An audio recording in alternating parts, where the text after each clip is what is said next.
qui sont porteurs de la translocation ici équilibrée, eux n'auront pas de phénotype. Mais à chaque méiose, à chaque donc conception, à chaque grossesse, cela peut entraîner des embryons et des fœtus et des enfants qui, eux, auront des phénotypes différents. J'espère que vous comprenez pourquoi ils sont différents. Parce qu'ils peuvent hériter ils peuvent être conçus à partir de gamètes ayant, eux, reçu des aspects, des résultats différents de la ségrégation méiotique. Donc, ils auront un phénotype différent. Donc, ce que vous devez savoir, c'est qu'un arbre généalogique de ce type comportera des individus sains, bien sûr, et des individus qui auront des phénotypes différents. Il y aura donc accumulation de problèmes dans ces familles qui peuvent aller de la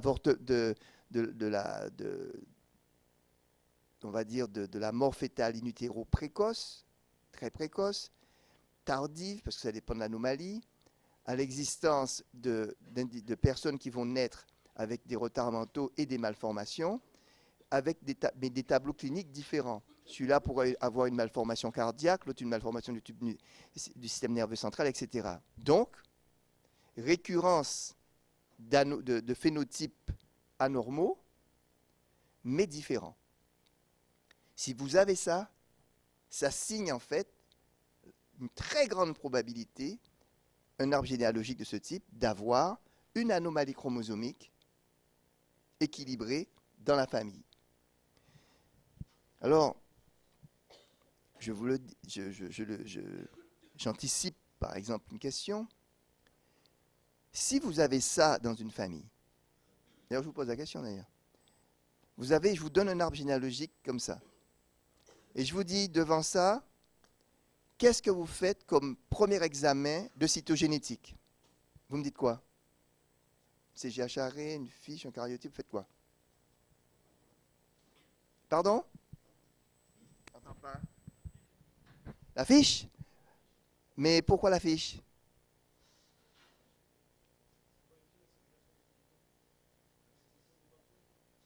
Oui, à ce moment-là, tu fais une fiche.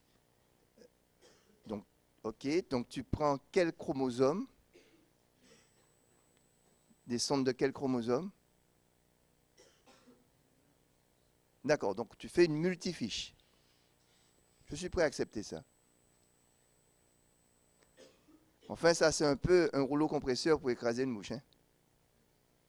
Je suis prêt à accepter ça. La CGH, qu'est-ce qu'il a dit la CGH? Bravo. Lève bien fort, haut ta main. Mais lève bien, allez, vas-y. C'est lui qui a dit ça. Et il aura 0. Tu sais pourquoi tu auras 0? Parce que c'est une translocation qui est équilibrée. Alors, évidemment, peut-être que moi aussi j'aurai 0. Parce que si tu fais une CGH sur un sujet qui est atteint, tu verras un déséquilibre. C'est vrai. Mais si tu fais une CGH sur un sujet qui n'est pas atteint, tu ne verras pas de déséquilibre. Il aura l'anomalie, mais elle est équilibrée. Et vous comprenez que si vous me dites que sur un sujet qui est possiblement porteur d'une translocation équilibrée, vous faites une CGH arrêt, vous avez un gros 0. Parce que par définition, la CGH arrêt ne peut voir que des déséquilibres. C'est une quantification de génome. Le premier examen qu'il faut faire devant ce type d'arbre généalogique, exactement, c'est un karyotype tout simple. Parce que le karyotype, immédiatement, sauf si l'anomalie est petite, mais le karyotype, c'est le premier examen qu'il faut faire. Si vous n'avez pas, le karyotype paraît normal, vous pouvez vous dire peut-être qu'en fait, il s'agit d'une anomalie cryptique que l'on ne voit pas, une translocation cryptique. Là, vous pouvez utiliser soit la fiche, le karyotype multifiche, soit des multisondes télomériques pour pouvoir déterminer peut-être une petite translocation. Sachant que si vous avez de grosses pathologies du genre mort fétale, etc., il est peu probable que ce soit une anomalie télomérique, parce que pour donner ce genre de déséquilibre, il faut vraiment que les segments qui sont en déséquilibre génomique, qui sont vraiment délétés ou en trop, soient importants. Parce que plus ils sont importants, et plus la pathologie est importante. D'accord? Vous avez compris le type d'exercice là? Bien. Soyez pas surpris. Hein? Voilà, donc vous pouvez avoir des stérilités. Alors pourquoi les stérilités? Une stérilité parce que, enfin, c'est pas vraiment une stérilité, mais parce que, par exemple, vous pouvez avoir, effectivement, des fois, des couples, vous avez des couples qui arrivent et qui n'arrivent pas à avoir d'enfants. On pense qu'ils sont stériles. C'est qu'en fait, il y a des anomalies chromosomiques telles qu'ils se créent qu'il n'y a même pas, l'embryon ne va même pas à la 3e semaine. Et en fait, ces femmes ont des règles un peu tardives et on pense qu'elles ont des leptades, mais en fait, ce sont des avortements très précoces. Enfin, ce n'est pas des avortements, des morts, des avortements très précoces. Et à répétition. Donc, vous comprenez tout de suite que devant avortement à répétition, il faut faire un cariotype. C'est l'indication du cariotype. Ce sont ces arbres généalogiques ou des avortements précoces à répétition. Maintenant, on va voir les anomalies qui sont déséquilibrées, non récurrentes. On est toujours dans le non récurrent. Donc, on continue. Alors, donc, on a vu qu'il pouvait avoir les résultats méiotiques d'anomalies chromosomiques équilibrées, qui sont des anomalies déséquilibrées non récurrentes. Mais en gros, il y a 3 types d'anomalies en dehors de celles qu'on vient de voir. C'est les délétions, les anneaux et les insertions. Alors rapidement, les délétions, c'est relativement simple. Vous voyez ici, il y a une délétion puisque cette partie du bras court du chromosome 5 n'est pas là. Les délétions peuvent être interstitielles. Je vous montre là. Elles peuvent être terminales plutôt, voilà. Vous avez un point de cassure et l'extrémité s'en va. Et vous avez un néotélomère qui se crée. Bon. Vous pouvez avoir une délétion qui est interstitielle. Vous avez 2 points de cassure. Tac, ça s'en va. Et vous avez un chromosome qui change de forme. Donc, en général, les délétions ont un phénotype plus important que les duplications. Enfin, on va dire, les pertes de matériel génomique ont des conséquences phénotypiques beaucoup plus importantes que les gains. C'est vraiment dans l'immensité des cas. C'est rare l'inverse. Vous pouvez avoir des délétions particulières. Là, c'est simplement cassure, ça s'en va. Le chromosome reste sous forme linéaire. Mais vous pouvez avoir des délétions qui créent des anneaux. Voilà ce qu'on peut trouver dans un cariotype. C'est-à-dire, vous avez un chromosome, les 2 extrémités, des cassures aux 2 extrémités, les 2 morceaux ici, les 2 parties télomériques, enfin plus ou moins importantes, s'en vont. Et hop, vous allez avoir en fait un retournement et un accolement des 2 extrémités qui se raccolent l'une sur l'autre. Ils se recombinent et hop, vous avez un anneau. Vous pouvez avoir aussi des duplications, et c'est souvent des anomalies lors de la réplication. La réplication bloque un envoi, elle recommence, elle peut recommencer très loin en avant, et hop, ça refait, donc vous avez des duplications. Donc ça, évidemment, et puis là, vous avez une image de fiche, vous voyez parfaitement bien la duplication, vert rouge, et après vert rouge. D'accord? Voilà, on va dire donc voilà, ça, évidemment, vous avez un gain de matériel, donc vous avez... bien sûr, il peut avoir un phénotype associé à ce gain de matériel. Donc ça, c'est les anomalies qui ne sont pas récurrentes. Et il y en a beaucoup. Vous avez la plupart des anomalies que l'on voit dans notre pratique ne sont pas récurrentes en constitutionnel. Retenez ça bien parce que c'est très différent de ce qu'on va voir en cancer. Maintenant, il y a aussi des anomalies de structure qui sont récurrentes. Alors, qu'est-ce que ça veut dire ? Ça veut dire que leur fréquence est plus élevée que ne le voudrait le hasard. Et en fait, ces anomalies, si elles sont récurrentes, c'est parce qu'il existe des structures dans notre génome qui favorisent la survenue de ces anomalies récurrentes. C'est pour ça qu'elles sont plus fréquentes. Il y a globalement 3 types que l'on va juste évoquer, mais qu'il faut connaître. Les translocations dites robertsoniennes, on va y arriver. Les translocations qui sont liées à des séquences répétées type palindrome, on va y revenir. Et puis surtout, il y a les micro-remaniements qui sont liés aux duplications segmentaires, comme on va le voir. Donc vous voyez, chaque fois, c'est parce que notre génome a cette architecture qu'il va générer, en fait, des remaniements. C'est la conséquence de la façon dont il s'est constitué. Alors, qu'est-ce que c'est qu'une translocation robertsonienne? Je vous rappelle que voici un karyotype, que dans ce karyotype, il existe ces 5 paires chromosomiques, 13, 14, 15, 21, 22, qui ont de tout petits bras courts, et ces 5 paires chromosomiques sont appelées des chromosomes acrocentriques. Ils ont vraiment un tout petit bras courts. Et lorsqu'on regarde de quoi est composé ces bras courts de ces chromosomes, tous ont la même composition chromosomique.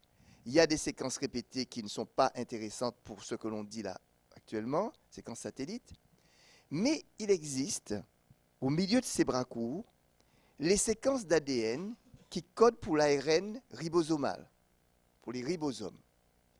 Et tous ces chromosomes, eh bien, ont de l'ARN ribosomal, ce qui permet de fabriquer beaucoup d'ARN ribosomal.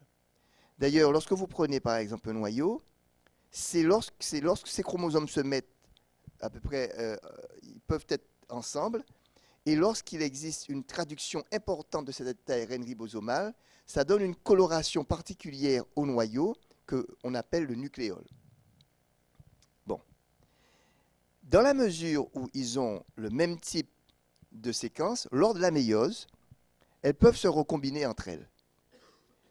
Comme vous pouvez avoir un appariement à ce niveau-là, puisque ce sont les mêmes séquences, avec donc une recombinaison, et lors de cette recombinaison, entre par exemple ici un chromosome 21 et ici un chromosome 13 par exemple, eh bien vous allez avoir... J'ai eu chaud. J'ai vu du vert totalement sur l'écran. Vous pouvez avoir donc des chromosomes qui vont se recoller. Donc en fait, vous allez perdre l'ARN ribosomal, mais vous en fichez un peu parce qu'il y a d'autres chromosomes acrocentriques qui les ont. Donc cette perte n'a aucune conséquence phénotypique. Il y aura aussi beaucoup de ribosomes, pas de problème. Donc vous allez avoir un chromosome ici, donc ça s'appelle, et c'est ce type de translocation qu'on appelle translocation robertsonienne. Alors pourquoi c'est récurrent? À cause du fait que ces chromosomes ont les mêmes types de séquences. Donc la probabilité qu'ils puissent se recombiner est beaucoup plus importante qu'un point de cassure au hasard dans le génome. Et donc vous pouvez avoir toutes sortes de translocations robertsoniennes. Ici, par exemple, entre un 13 et un 14, regardez ça, boum. Entre 2 14, et là vous avez en fait, il manque un 21 par ici, parce qu'il a été mettre sur ce 14-là. Donc vous avez un 14 ici, le 21 qui est par ici. D'accord? Donc, quelque part, vous avez un chromosome en moins. Vous avez une formule chromosomique avec 45 chromosomes, et non plus 46. Parce que comme ils se sont accolés, ça fait, vous perdez un chromosome. Vous perdez un chromosome, mais quand même, en termes de quantité de génome, ben vous avez une quantité identique. C'est que simplement, ils se sont collés. Donc, ça reste une anomalie qui est équilibrée, malgré le fait que la formule chromosomique change, qu'on passe de 46 chromosomes à 45 chromosomes.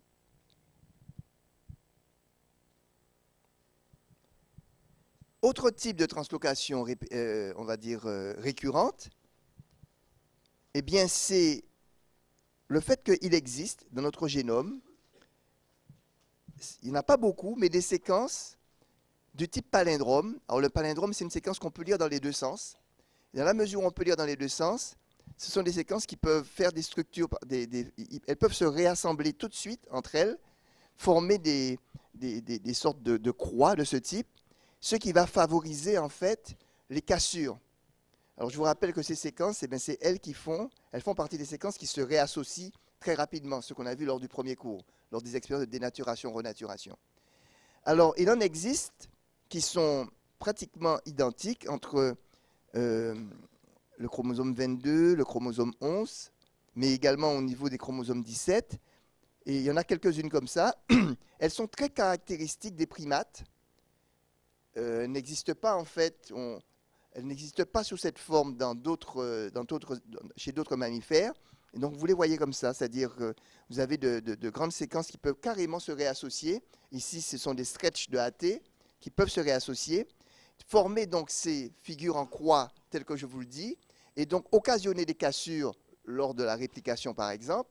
Et comme elles peuvent être partagées par d'autres chromosomes, eh bien vous allez avoir, ça va favoriser des remaniements après les cassures entre les chromosomes où ces séquences existent. Donc, voilà. Ah oui, j'avais oublié d'annuler cette histoire. Ça c'est juste, maintenant qu'on a vu l'essentiel de ces translocations. Oui, il manquait la petite étoile. Il y a plus d'anomalies de nombre que d'anomalies de structure. Alors, on a mis là, ces chiffres ne tiennent pas compte des micro-remaniements qu'on va voir tout de suite. Alors, pourquoi c'est important? Enfin, comment il faut comprendre ça? Vous voyez que là, ça concerne beaucoup moins de chromosomes, puisque les chromosomes sexuels et puis essentiellement le chromosome 21, alors que là, c'est comparé à tous les chromosomes, les 23 paires.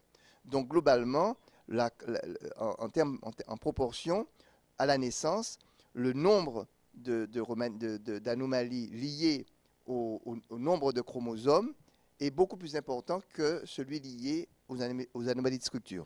Bon, ça, c'est juste... c'est pas le genre de choses à apprendre. Il reste, en termes d'anomalies, ce qu'on appelle les micro-remaniements liés à l'existence, je ne sais pas pourquoi j'ai corrigé, pas les duplicants ou duplications segmentaires. Donc vous mettez...